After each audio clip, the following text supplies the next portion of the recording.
Don't talk to him. Court calls the case People versus Thomas Styron. People.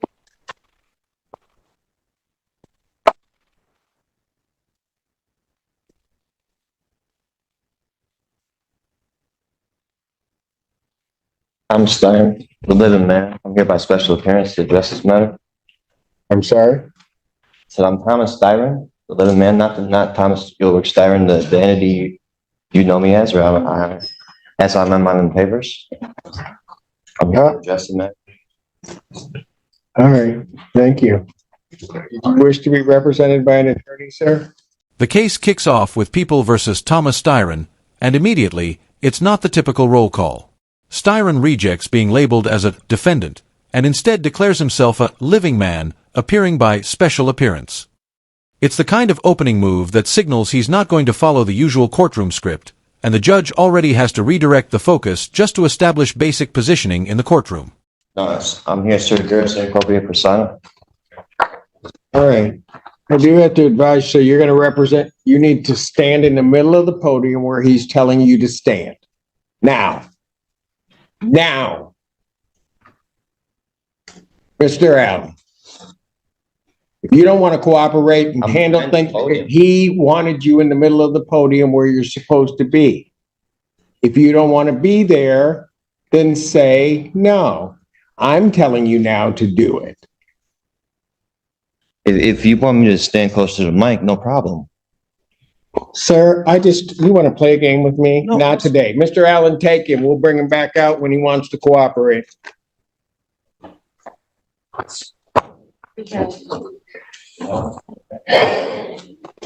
Yeah, I need an interpreter for the last two and that one. May I swear the interpreter? Yes. Is it for the last two cases? Yes. Yeah, that one we'll swear in.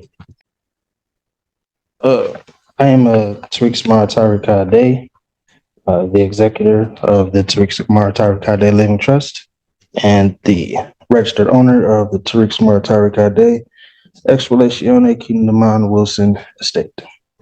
Right. So you are appearing here without an attorney. I do have to advise you that you are charged with the offense of fleeing and eluding in the third degree under the Motor Vehicle Code. That is a felony punishable by up to 5 years incarceration and or $1,000 fine plus court costs. Additionally, the Secretary of State could suspend your driving privileges for up to a year. Do you understand that, sir? Here's where the real pushback starts. Styron refuses an attorney, insisting on representing himself propria persona. The judge calmly explains that self-representation still means following Michigan court procedures and rules of evidence.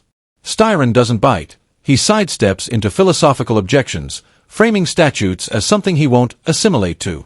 It's a preview of how every procedural question is about to become a jurisdictional argument. I comprehend. Do you understand? I comprehend, yes. The court has to further advise you that if you wish to be represented by counsel, the court would ensure that counsel would be appointed to represent you in this matter, and that you would have counsel if you could not afford to hire counsel yourself. I also wish to advise you that the court would be treating you the same as it would the people in this case. There are certain dangers to representing yourself in this matter, in that you will be required to abide by the Michigan court rules, the Michigan rules of evidence, and all of the cases and statutory requirements. You understand that? I do not. You do not. What is it about that you do not understand? It's against my religion to adhere or to assimilate to any statutory. Sir, I'm not asking anything about your religion. It is irrelevant to me. I am indicating that in this proceeding, you will be required to abide by the rules of this court. Do you understand that? I'm having a hard time understanding why or how religion doesn't play a role. How what? how religion does not play a role. Religion does not play a role in what I do or what this court does. There are certain rules of this court established by the legislature and the Michigan Supreme Court regarding how these particular proceedings will be conducted. These proceedings will be conducted in accord with those rules.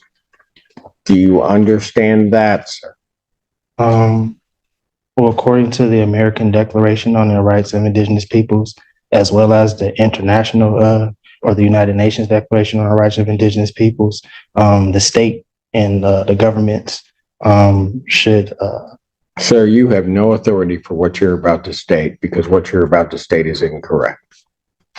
Oh, I am an Indigenous person. No, so I do have. sir, what you're about to state is incorrect.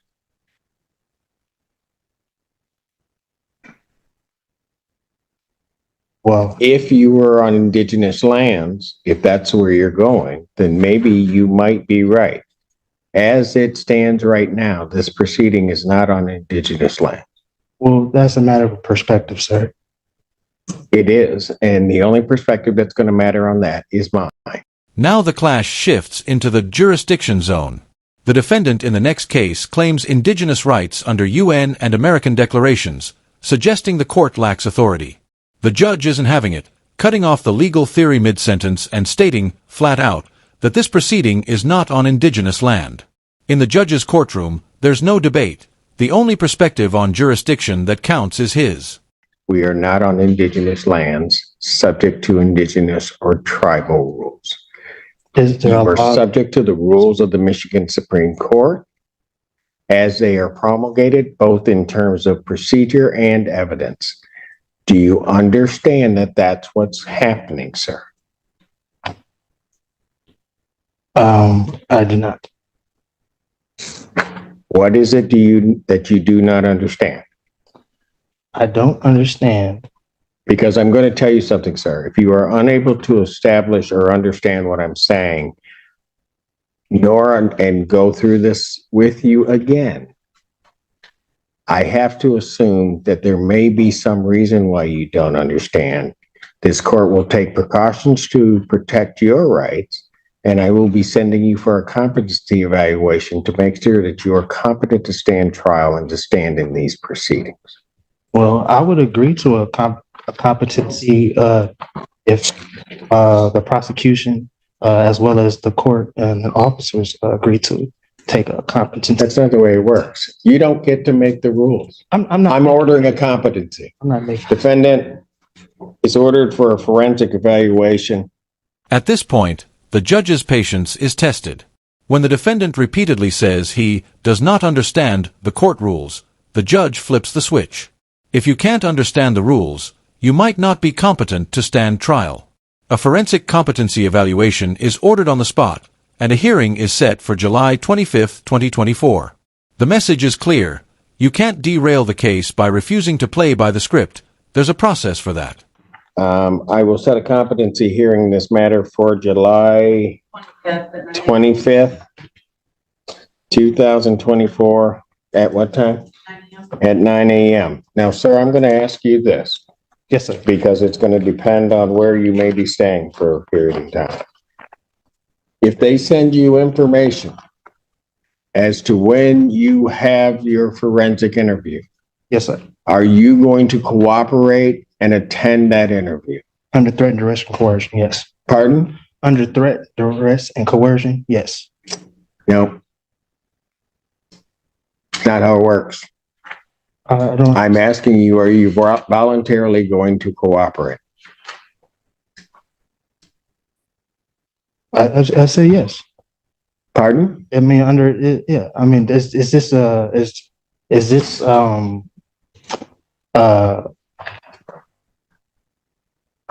what are, excuse me, what are you relaying to in regard? What are you insinuating in regards to where I will stay for a time? I'm going to make sure that we are going to have our forensic interview done. I've ordered a forensic interview.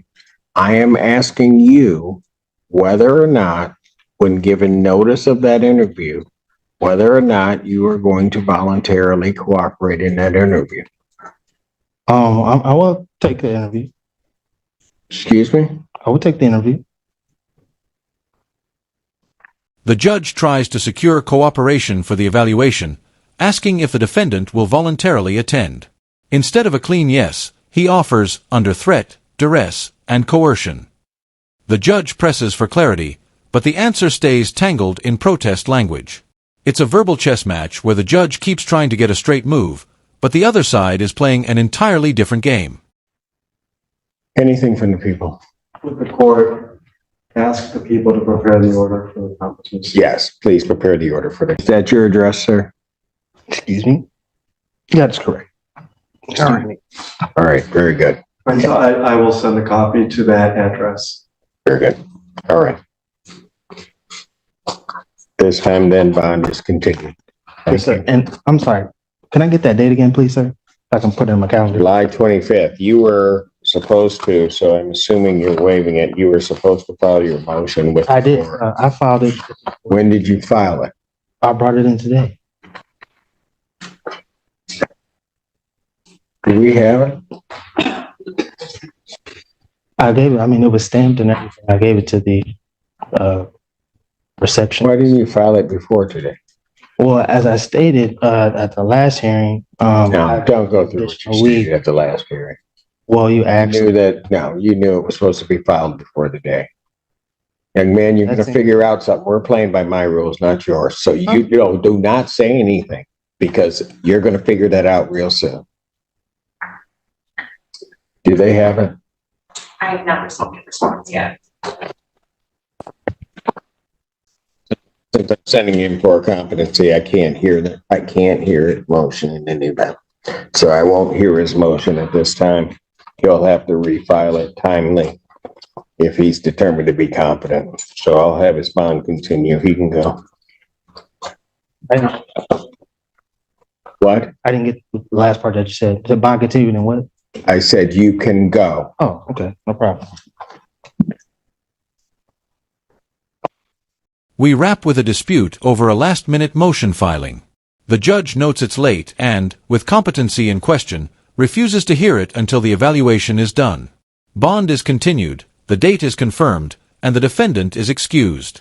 This was less a legal hearing and more a battle of wills, a sharp reminder that courtroom control always comes back to the bench. And that's the breakdown, guys. If you enjoyed this commentary, make sure to like the video and subscribe to the channel, and we'll see you in the next video.